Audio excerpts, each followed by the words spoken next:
Okay, guys, I got the recording on. South Boston, you seem to be very loud today, so I don't know whether it's something's gotten turned up over there, but y'all may have to turn your mic down a little bit or something. Daniel Campus, us? Am I too loud? Yeah, y'all are really loud. So you may need to turn the mic down a little bit, but that's okay. I mean, it's just that I can hear everything. So, okay.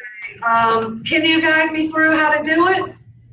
I think there's a speaker on the stand up there with a computer, and I think there's a button on that speaker. It's on the actual mic. Yeah. Gain? How about now? That's better. Try again. How about now? Yeah, that's even better. Right. Okay. There's a volume button right here. Okay. Good job. Good job. Like a good trip on a train. Thought I'd sing a song. Somebody's singing into the mic. That's wonderful. That was me. Okay. All right, guys, we're down to the last chapter. Woohoo! I know, it's almost over. Let me remind you of the things that are left to be done. Of course, we're going to go through this chapter today, which is a pretty interesting one on doing your resume and interviewing and that kind of stuff. It highlights a lot of things. You'll get more of that in some of your other business classes if you haven't, or if you're supposed to take the seminar and project class, you'll get it in there as well. I know the IT people spend some time dealing with this as well, so this will be a good starter point for a lot of you. So we'll go through chapter 16, which means you still have this chapter 16 homework to do if you haven't done it already. You have your last test to do, which you can take on your own. You don't have to come in here to do, or come into any of the campuses or get proctored or anything. You can do it wherever you would like.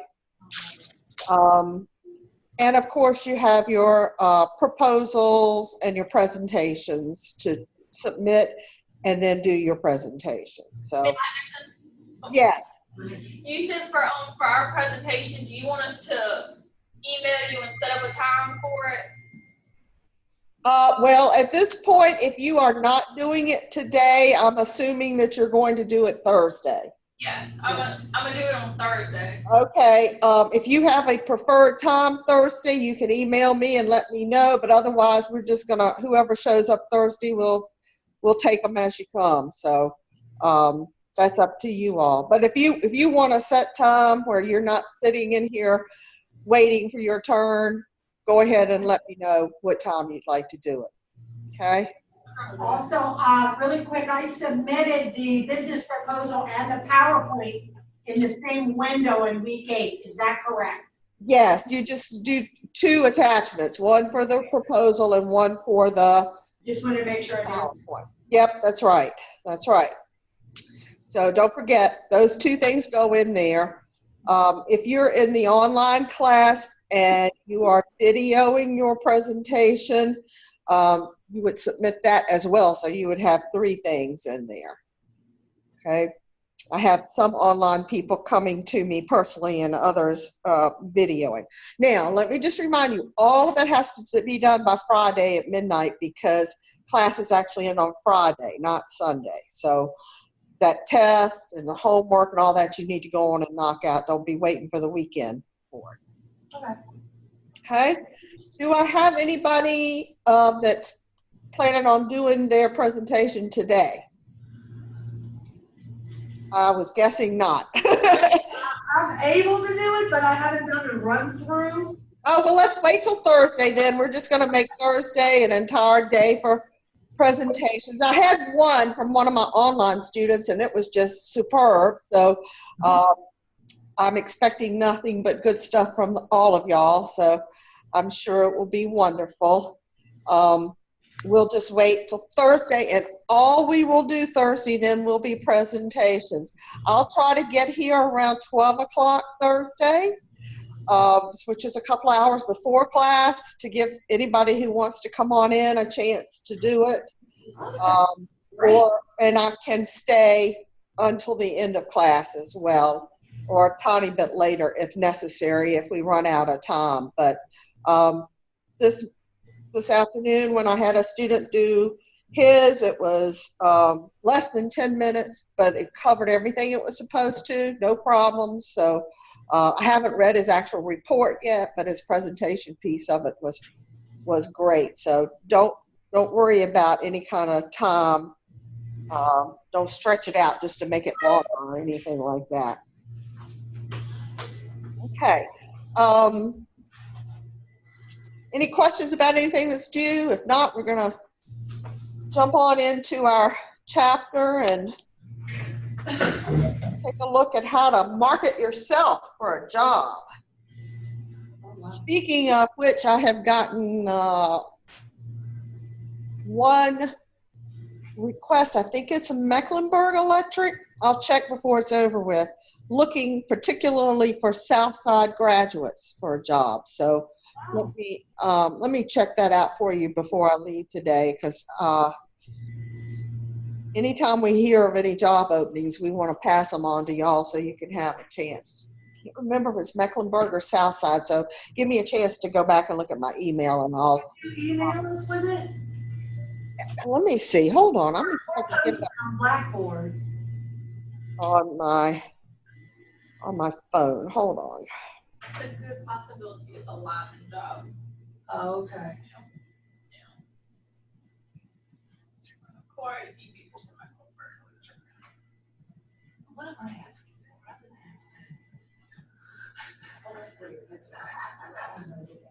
Like if you have family or like any extended family that works in Mecklenburg, like they'll send you off to like somewhere else. Like it'll still be Mecklenburg Electric, but it'll be like Tapomatics or to Crew, like somewhere that's like different. They won't let you stay on all the same. Let's see if I can find it.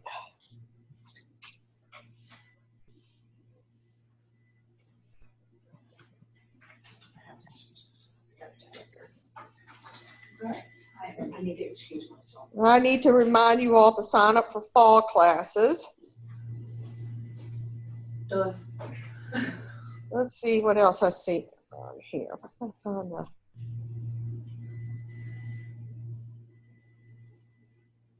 Okay.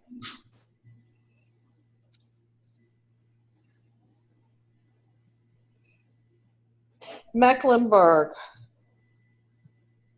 And let's see if I can get I can't get the PDF to open here. I'll check it at break time and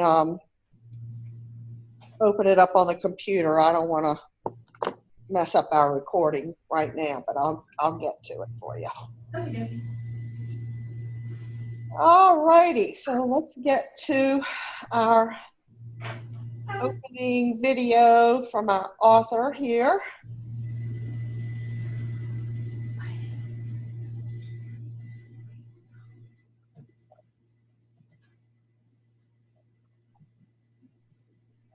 I'm either deaf or there's no volume. Miss Henderson, we can't hear it. Okay. Turning it up.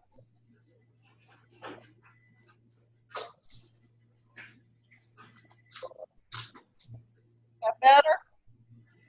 Nope. No. You don't hear it at all? No audio. There it goes. You still can't hear it on this end. Really? All right.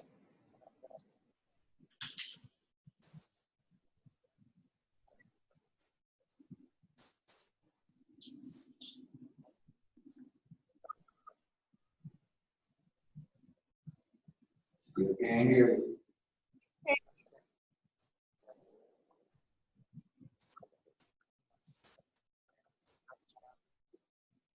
All right, sorry about that. We may just have to, well, this is the only, y'all can hear me okay, can't you? Yes. All right, just watch the closed captioning for this part. I've got the volume as high as I can get it. So maybe somebody's been messing with the volumes on y'all's places over there, but this is the only video we have, so just watch the closed captioning there. back it up just a little bit.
Okay, I'm sorry about that sound problem there. So as long as you guys can hear me, I think that's all we're going to have for videos today. So you can go back, of course, and watch it on Blackboard if you want to pick up information you might have missed. But he basically was just introducing the chapter and kind of motivating you to get ready for the work world out there. So hopefully that will,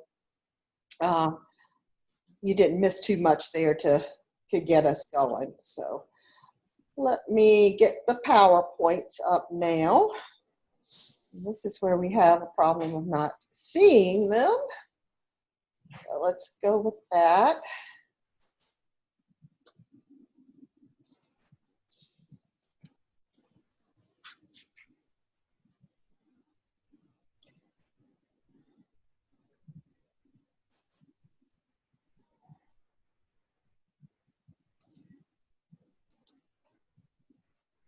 Okay, do you all see the PowerPoints? No, ma'am. All righty, let's try that again then.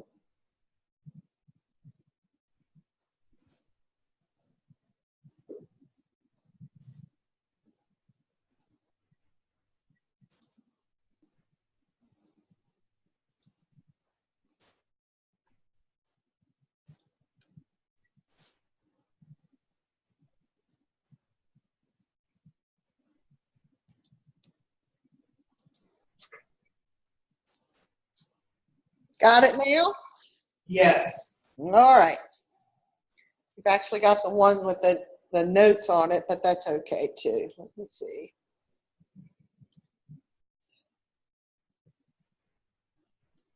Okay, so we're going to start out this chapter by looking at yourself, taking a look to see what it is that you have for your goals and what your selling points are. And then we'll look at the needs of the employer. We'll talk about doing a resume and a cover letter and how to highlight all your skills for the particular job. We'll look at chronological and functional resumes, 2 different ways to organize them. We'll talk about using LinkedIn, which has gotten to be a fantastic place to connect with people for jobs. We'll look at coming up with a reference list, people that will give a reference for you, cover letters, and then job app documents so that you're not surprised by anything there. Some of the interview questions you may have, some etiquette for following up, and then how to tell someone that you are leaving their organization gracefully. And I say all these and they make common sense to me, but I see time and time again some critical mistakes being made by people, especially in their first jobs, like leaving without giving notice and not doing a follow-up letter after an interview. Some of those are so easy to do and just neglected sometimes. All right, so in order to do a selling job on yourself, your first step is going to be to figure out what it is you want to do. Come up with your ambitions and your qualifications.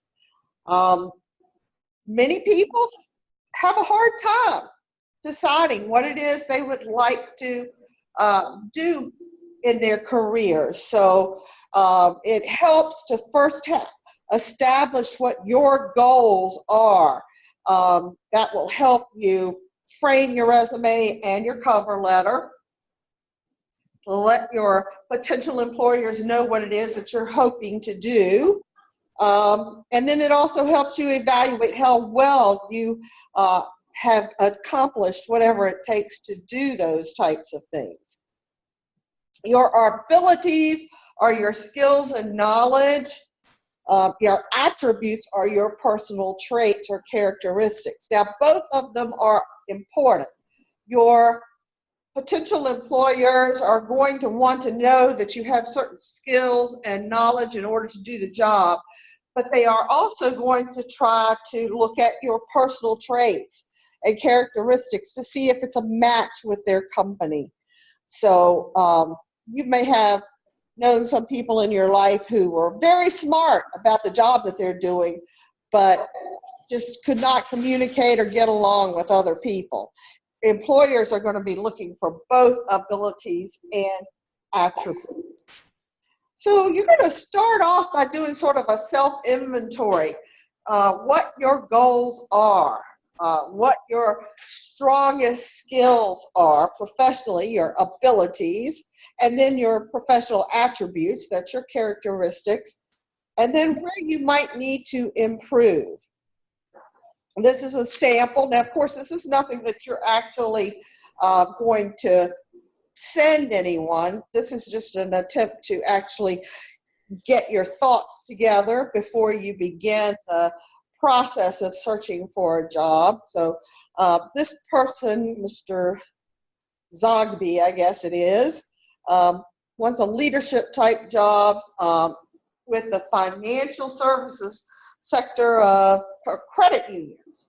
And in 5 to 10 years, he wants to still be with a credit union group and holding influential marketing positions. So he's narrowed it down pretty much. He knows what type of industry he wants to work in. He knows what he wants to do in the short term and in the long term in that particular industry. It even knows that he's narrowed it down to marketing positions.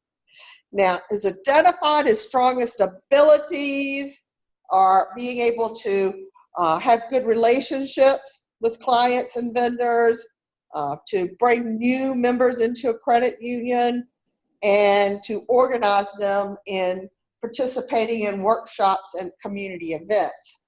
That's his abilities, his skills and knowledge for the job.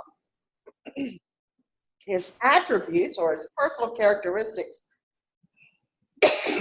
he's trusted and reliable, innovative, creative, passionate about the industry, but he also recognizes that he needs to improve on actually conducting some of this research, surveys, analysis, and reporting, and he needs to expand his reputation outside of his local community. So a very honest look at himself, really attempting to decide what he wants to do with his career, what he's got going for himself, and where he might need to improve. Did I have somebody had a question over there? Okay. All right. So there's some really awesome little charts in this chapter when you all get ready to actually job hunt. There are some words that you can use that have wonderful meanings to people who are looking for employees, excuse me. If you want to show that you're competent with a task, then the abilities that you want show that you're specific in certain functions or industries or technology or analysis. But there's some of these attributes that firms would be looking for if they're looking for somebody who is competent. Things like assertive, analytical, can-do attitude, problem solvers, visionaries. These make wonderful little charts here to pull off some good words for putting together your resumes and getting ready for interviews. If you want to show that you are caring, these are the skills and knowledge things like communication and teamwork and leadership.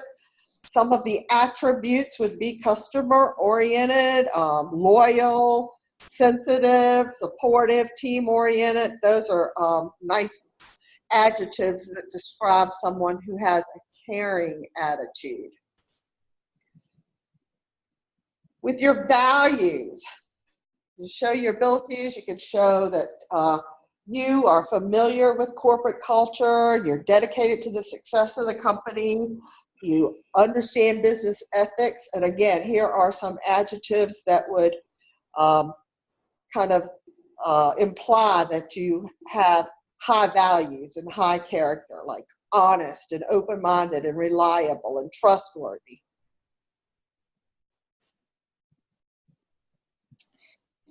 All right, so understand that when a firm is hiring you, they are making a tremendous investment in you, not only in your salary, but in the training that it's going to take for you, for any benefits that you may have.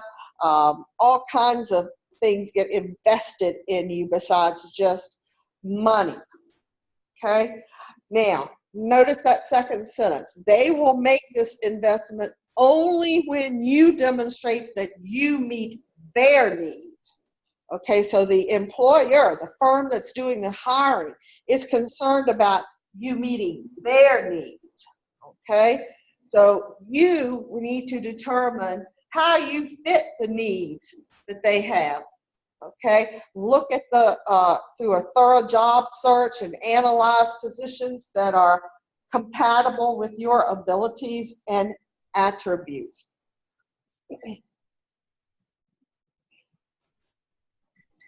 Lots and lots of resources out there to help you learn what kind of options there are and make sure that you're applying for the jobs that are good fits for you. Okay? You're concerned about your fit with the company, but the company is concerned about the company, okay, and how you will fit in with them. A good way to make some of this informational need met is to get involved with professional organizations, visit websites to learn about your options. I find that there's so much involved on a company's website now. It would almost be embarrassing to go in for an interview with a company without looking at their website first. You need to see what their structure is, look at what they value, and you can relate to it in the interview. So also read the job position announcement. Maybe we should pull up that Mecklenburg one and see what kind of job position announcement they may have. I'll do that in just a few minutes there. That may be our wrap up for the class today, is we'll look at that announcement and see how well they did conveying what they need and whether you think it's a position you might be interested in. All right, so look at the announcement in terms of the abilities the firm needs and the attributes. So that means the skills and the characteristics that they're looking for. Then honestly ask yourself whether you match those criteria. You don't want to be applying for jobs that you just know right off the bat you don't have the ability to do or you don't have the attributes for. Once you do match those up, though, that's when you can frame your resume and your cover letter to highlight those things. Now, as a traditional university student, college student, right out of college, you should aim for a resume that is just 1 page long. I have heard many employers say that if it's more than 1 page, they toss them in the trash. Okay? So again, they say here, if you're using more than 1 page, you're probably weakening your message about your key selling points. So you want to fit it on 1 page. Now that doesn't mean use the teeny tiniest font size, because you're going to make your employer aggravated, your potential employer aggravated about not being able to read it. But 1 page is what you want to aim for.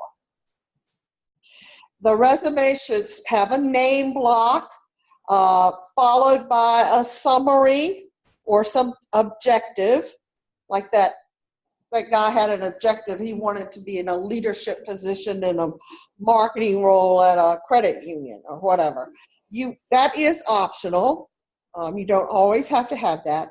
Then you should show your education, your work experience, and any additional information. So basically 5 sections, okay?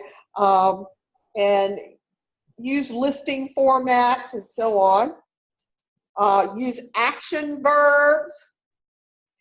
If you have had accomplishments in the past, you need to quantify those if you can. Put your most important contributions first. Group and label information so it makes it easier to read, and then take out irrelevant details. Stay away from buzzwords and jargon. Be exact and avoid any errors. The fastest way you'll get your resume in the trash can is if you've got misspelled words in there. Can I tell you right off the bat? They see misspelled words, they're going to they're going to probably shred it, burn it. Again, group and label things. That makes it easier to read. Format things so that you have nice little pieces of information separated from each other. And use a fairly simple but visually appealing layout. I do not recommend like, what was the, that movie that had, she became a lawyer, Legal. She became a lawyer because her fiance broke up with her. What was its name? Had Reese Witherspoon in it. Yeah, that's it. Okay, she did her resume on perfume stationery. Pink perfume stationery, something like that. Don't do that. That was cute for a movie, not going to go over well in the workplace. Can you hear us now? Oh yeah, we can hear you. Okay, great. We had muted the computer by accident.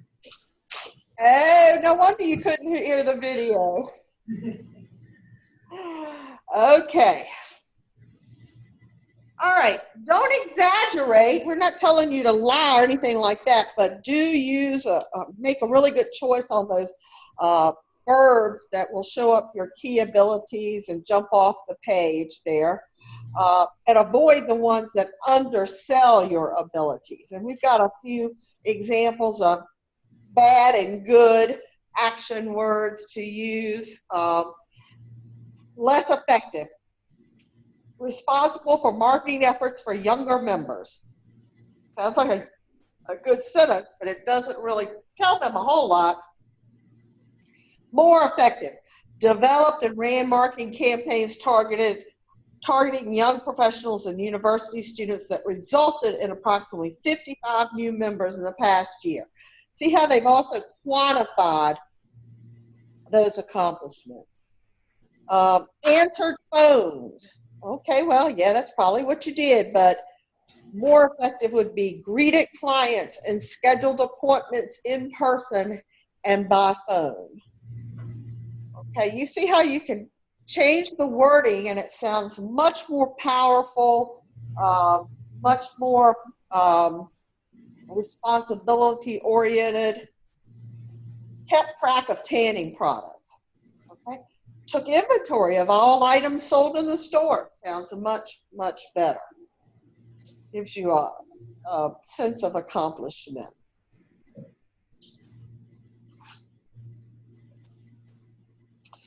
Supervise other tellers in the teller department. Better would be supervise 6 tellers responsible for the overall direction, coordination, and evaluation of the unit. You can see how we are getting much more effective words out of these revisions here. Even though there's nothing bad about these less effective statements, they just don't pop. They just don't really tell the whole story there.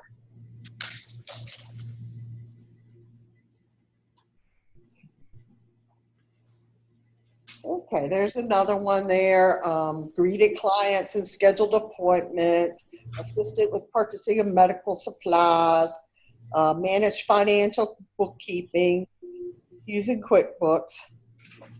They repositioned these so that the most important contributions are listed first. So this one focuses on the financial abilities first, and then the other items in a different order there. So be conscious of the order you're putting things in. Okay, there's a listing of the voluntary activities and community activities that would be under the other information. But you can see that this list has a lot of unnecessary information. It's still important information, but when it is revised, you see information that is removed, okay, that is more than what they need. Now, a question that often comes up, via this less effective one, she listed her church choir. I have been told that you should remove all references to religious organizations. Okay? Even though that might have taken a lot of coordination on your part, a lot of commitment, and so on, religious organizations may not be an appropriate topic for a resume. Okay, avoid cliches. Notice how this first one, the credit union marketing specialist position you posted, is my dream job. That's really not the appropriate way to put it professionally. You can see how they go on to say the more effective would be to say I'm eager to speak with you by phone or in person to learn more about the position, explain how I can contribute. All right, here again, make sure you proofread for typos and misspellings. Okay, that here we have insight spelled incorrectly. We have, this is supposed to be morale and it has moral. So go back and check all those words out. Okay. Here's a listing of skills that this potential employee has, but look how when they are rearranged and grouped and labeled, they're much easier to get you to focus your attention on.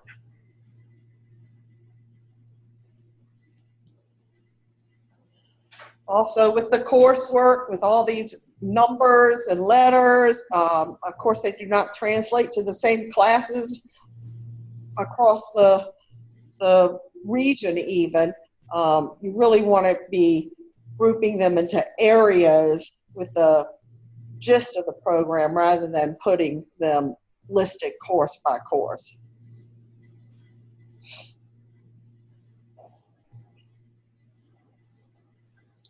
All right, and then again, the formatting is shown here with some bold letters, some capital letters, and so on. That makes it so that the information is easy to see.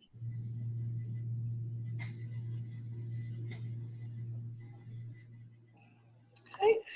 One type of resume is to organize things chronologically. Chronological means you're doing it over time. Again, the name block is first. Then you want to do a summary of your qualifications or your objective, your education, your work experience, and additional information. So each one of these items would be done chronologically. I've always heard from the most current, go back in time. Okay? So start off with what you're doing now and then go back in time. To do the resume functionally, that means you're doing it by skills, in terms of your skills. So you would not list your work experience and your education separately. What you do is just a category called skills that would include more of them. And this is particularly good for people who have a lot of experience as far as work experience, but like they're in a professional type of job. But it also works really well for people who have very little work experience and they don't want to draw attention to that. I mean, everybody's got to have their first job at some point in their life, so focus in on your skills instead of your list of jobs. LinkedIn is a computer service, and you use that and create a profile for yourself on the computer that kind of supplements anything you would have given a potential employer. There will be people who will look at it to check out your profile.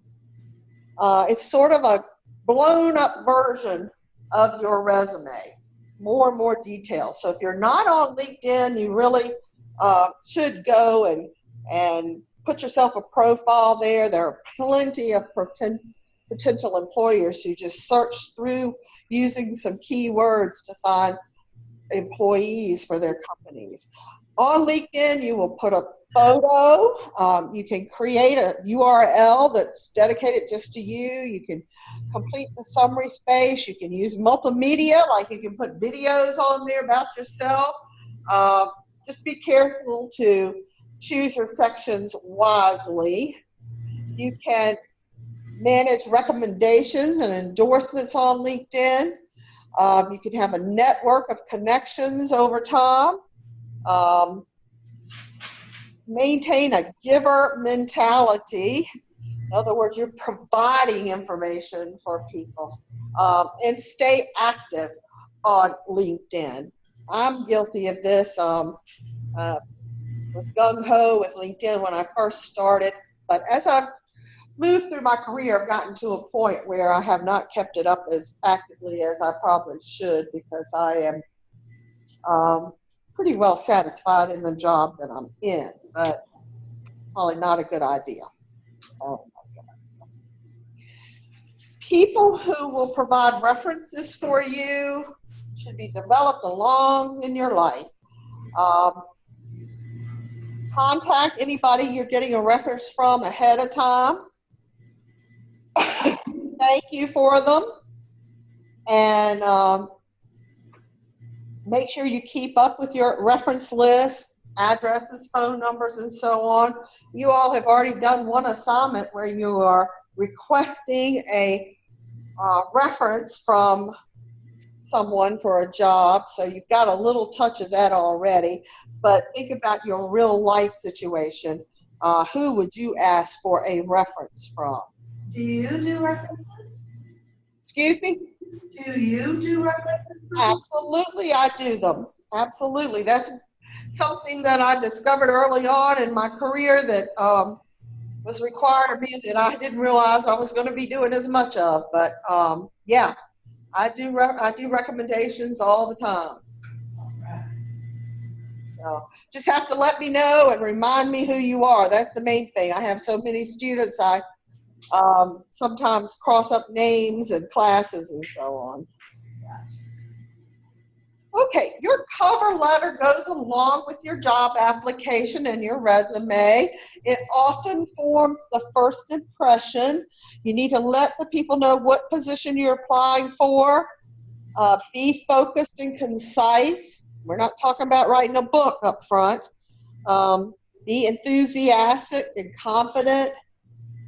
Tailor it towards whatever the job position is that you're looking at. You don't want to have a cover letter that's just a standard cover letter that you use for every job. You need to tailor it to the specific job.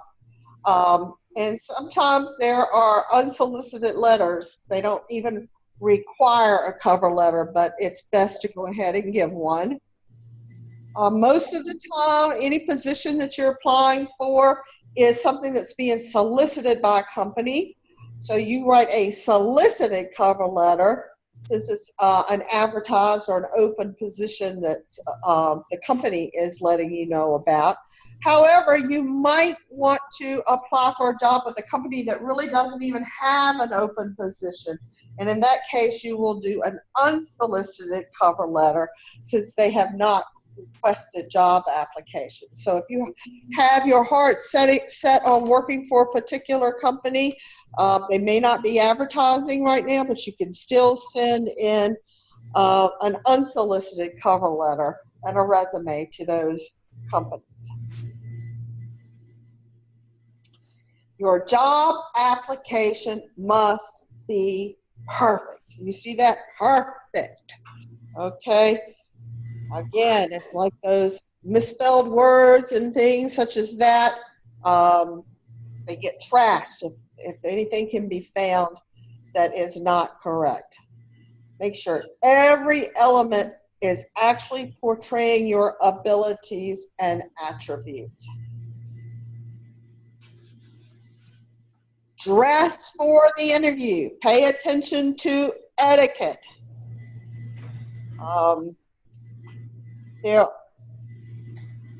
The recommendation is to dress up for interviews, even if it is an organization that typically has casual dress.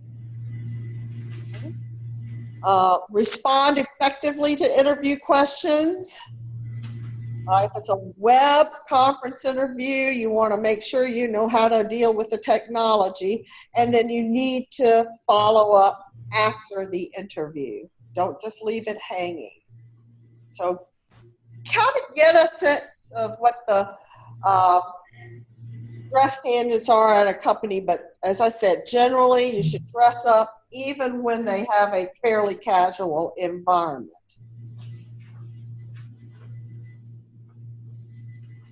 Look at this. Most serious problems in the job application interview process. That number one is dressed too provocatively. You know what that means? Ladies, that means your blouses are cut down too low or your skirts are up too short. Guys, I don't know what y'all do provocative. I'm trying to think. Tight pants or something like that. I don't know. Pants. Yeah.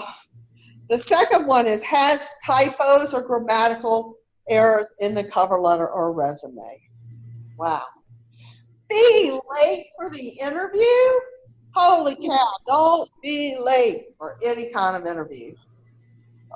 If you talk negatively about a previous job, that's not seen very well, or a previous boss. If your cell phone rings during the interview, oh, what a big no-no. Okay, I suggest for an interview, you leave that cell phone out in the car. Just because even if you've got it set on silent, it might vibrate or something, and that's just not cool. Brings food or drink to the interview. It's not the time to have your lunch. Dress too casually. Includes a photo of yourself in the resume or the cover letter. No, don't put that in there. You want to put that like on LinkedIn if they want to check you out later, then they can go look at that. But putting a photo when you're going to personally be there, that's not necessary. If you ask about your, if you're overly casual or familiar, or if you ask about vacation time or sick time prematurely or work hours, leave those questions till later as they do make an offer to you. If you have an unprofessional email address, smileyface@yahoo.com, like that guy that I told y'all about that sent me an email from Little Pimp at yahoo.com, that would not go over well in an interview.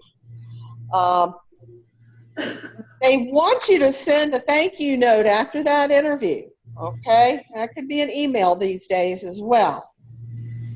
Don't drop names during the interview.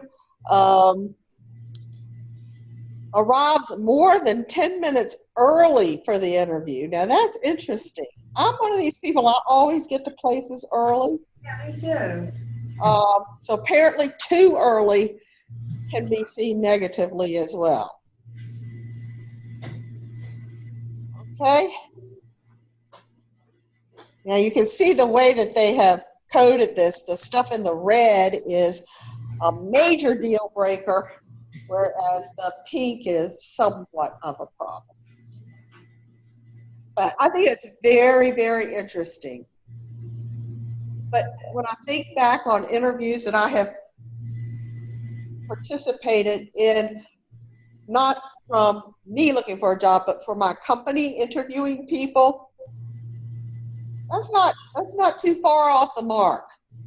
We interviewed a candidate for vice president of our college several years ago. And I could not focus on the interview because she wore a blouse that gaped open. You know, it was buttoned up, but you could see between the buttons. And I couldn't focus on her. She might have been the most fantastic VP we ever had. But no. No.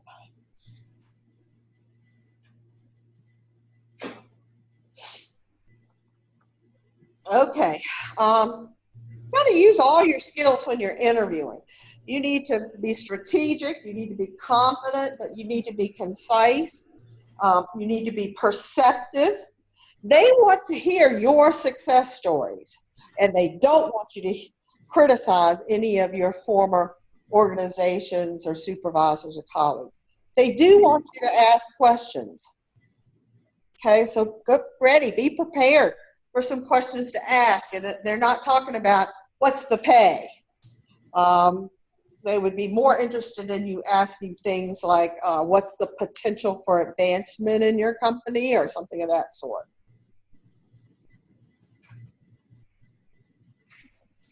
All right, here are some sample questions for entry-level business positions that when you go to interview, you might get hit up with, okay? Just a simple, tell me about yourself and how was your trip here, that kind of stuff. If the education goes first, then they'll ask you about why you chose the school you went to and why you chose your major. What was your favorite part of your program, your least favorite? They'll ask you what they know about the company. That's why you need to do your research ahead of time. What do you think the company's business challenges are, and what can you do to help? What are the trends in the industry? And then when your work goes along, how'd you get your last job? Why'd you leave it? Have you ever been fired? What did you like least about your last job? Okay. On the next page, they'll ask you questions about why you applied for the job, what you're looking for, how you're going to be successful, what are your biggest accomplishments, describe situations that you excelled in, and so on. This next section always gets me.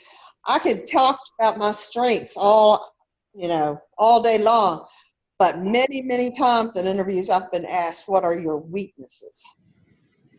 Okay? And it's hard to, I mean, everybody has weaknesses, all right? But it's hard to take a weakness and turn it into a strength, which is what is recommended by folks that tell you to use good interviewing skills. But you can read through some of these questions. These are very, very popular questions that are asked during interviews. All right, there's a STAR approach to respond to these. Situation is the S, task is T, actions is A, and R is results. Give a situation where you created a positive outcome, where you were assigned a particular task or tasks during a team process, actions that you took, and what results occurred.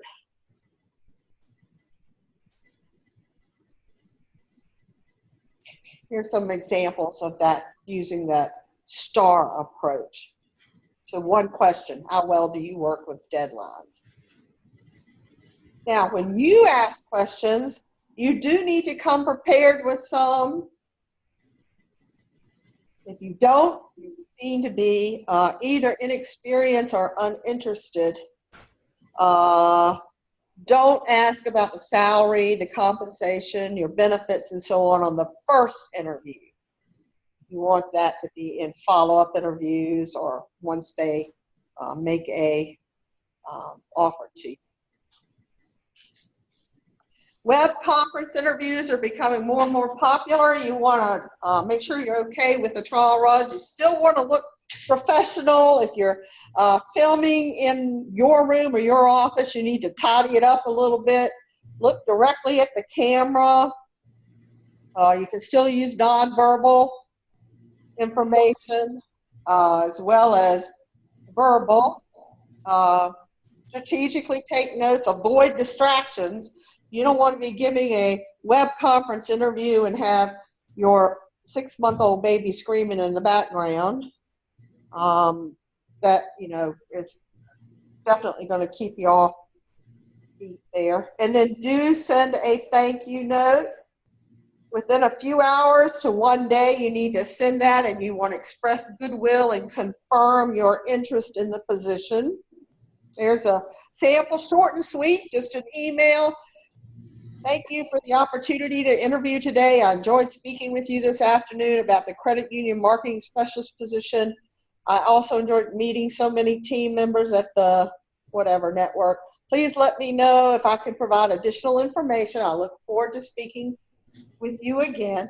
Very short and sweet, but definitely shows that you're sincere about the job and you appreciate their taking time with you. When you leave an organization, preferably in person, you need to let your supervisor know. You may be required to write a formal resignation, which I have always done just because I think it probably is going to go into my file there at the company. There's an example there. I'm writing to inform you of my resignation from Better Horizons Credit Union effective May 31st, 2017. And a couple of extra sentences there. Again, nothing very long. It's very concise.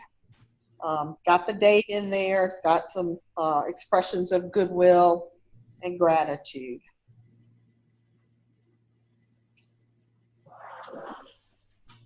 All right. So that just kind of summarizes what we were dealing with in the chapter there. And we'll take a break. We'll come back and we're going to take a look at that Mecklenburg job position. And I've got a couple other things we'll look at. We'll cover any questions you may have about what's left for this week. And see you in about 15 minutes. So about 3:10, let's get together.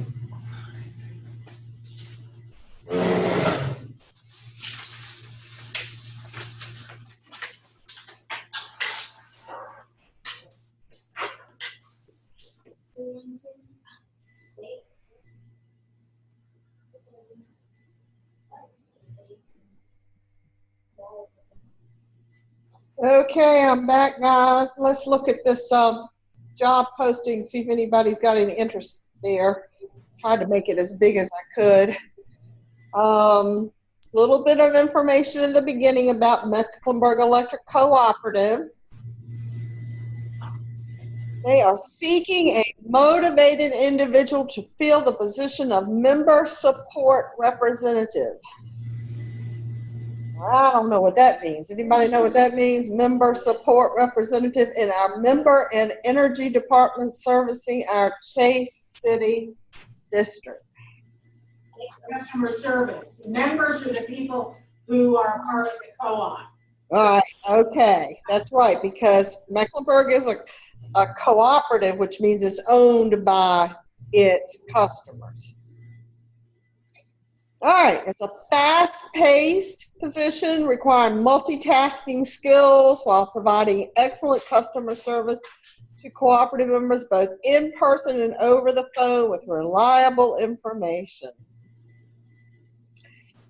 The successful candidate will receive member payments and apply them in such a manner to assure accurate and timely accounting and thus enable the cooperative to serve its members in a courteous, efficient manner. Must establish and maintain outstanding relations with cooperative members and excellent member service. Okay, so out of that, I'm getting the gist that you're going to be handling money. Okay, but the main thing they're interested in is that you're being, you're servicing the members. You're being a efficient, courteous person, they say. All right. Must possess or have the ability to acquire an understanding of general electric utility knowledge, cooperative policies, procedures, and policy philosophy within a reasonable length of time as they pertain to the position. Clerical duties. Excuse me. Bless you. Thank you. And maintain files.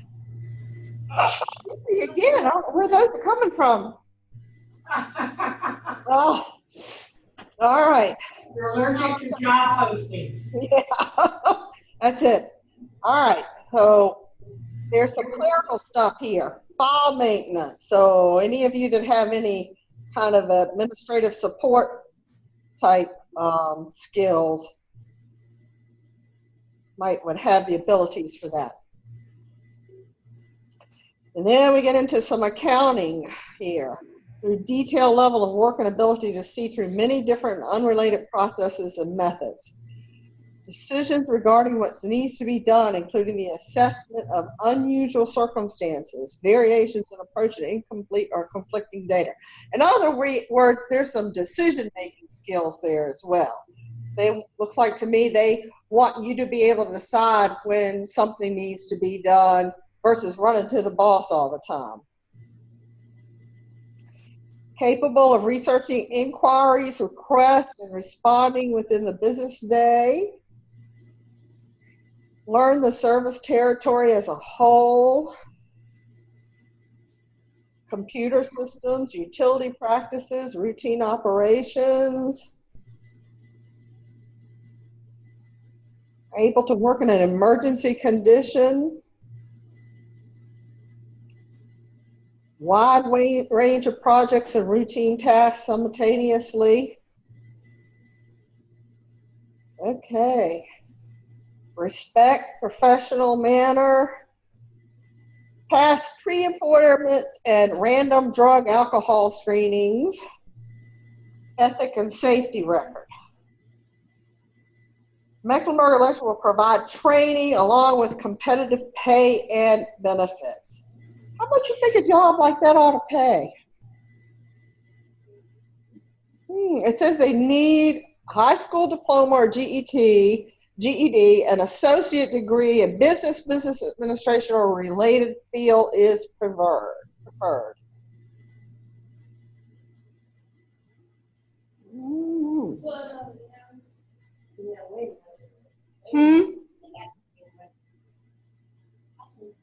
She said $12 an hour. You know what I would do? I would actually Google the name of the title of the position or something, or maybe some other electric companies, and see what the salaries are before I even thought about whether to apply for it. Because it looks like it has a whole lot of responsibility, doesn't it? Yeah. It does. But then again, you know, they can take positions and make them sound like they're real important, and then they don't pay you anything for them. So that's what I would do. I would go in there and Google pay for utility service representatives or something like that and see what we would come up with. But would anybody like for me to forward this on to them? It's too far away for me, or I would have said, yeah. Okay. Yeah, I mean, that's some of the things that you have to look at. You've got to look at the location. You've got to look at if you meet the minimum requirements. And then you've got to look to see if you've got the skills that go along with it. That's what it says, $14 to $15 an hour. Okay.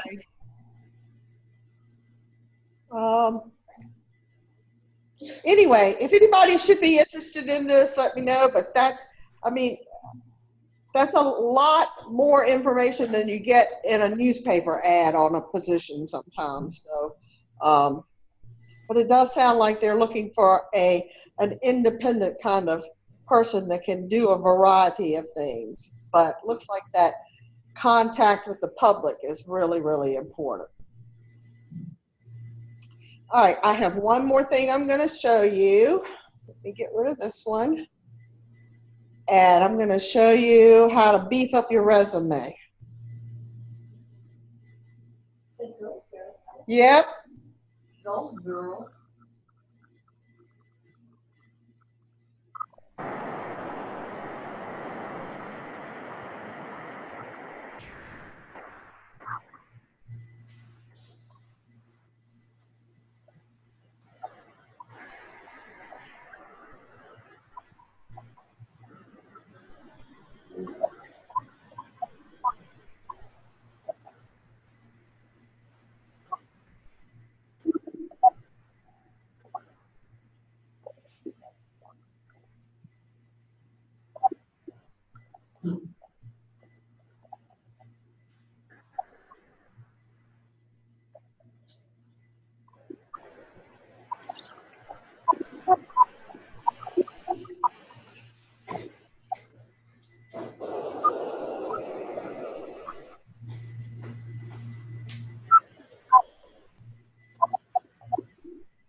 Okay, not that I want you all to do anything quite that deceptive, but you can see that the wording will make a difference.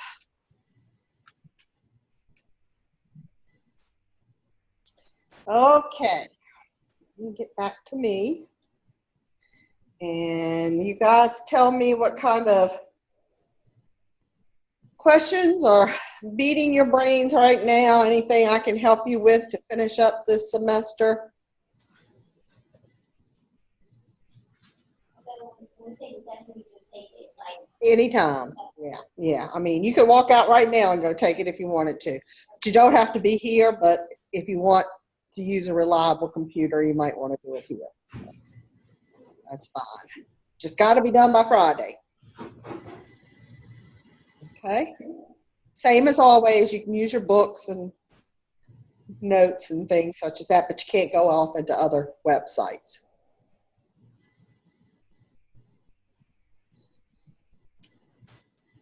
Make sure that you send me the report and the presentation ahead of presenting, because I'll use what you sent me to pull up on the screen for us to go by.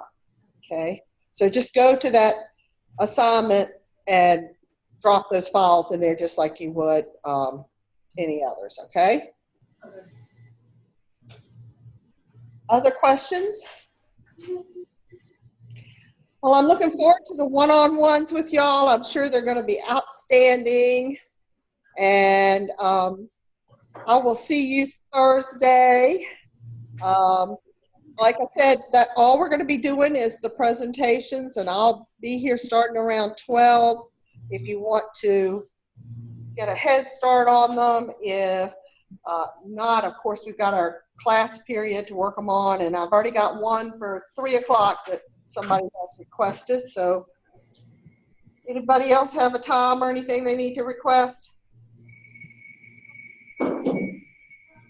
If you want to. Do you have a preference? All right, well, do you want to do it, let's say, like, you're usually pretty good about getting here early. You want to do like 2:15 or something like that. Okay, so I got a 2:15. Okie dokie. Well, if any of you decide you need a specific time, just shoot me an email and I'll make sure it's okay for you. And you said you're gonna be there at 12? I'm going to be here at 12, yeah. Okay. I'll try to get here around that time. Okay, sounds good. Sounds good. Well, it's been fun, guys. Y'all have been a great class, even though we've dealt with our technical issues. We're getting better, so I will see most of you on Thursday at some point. Bye.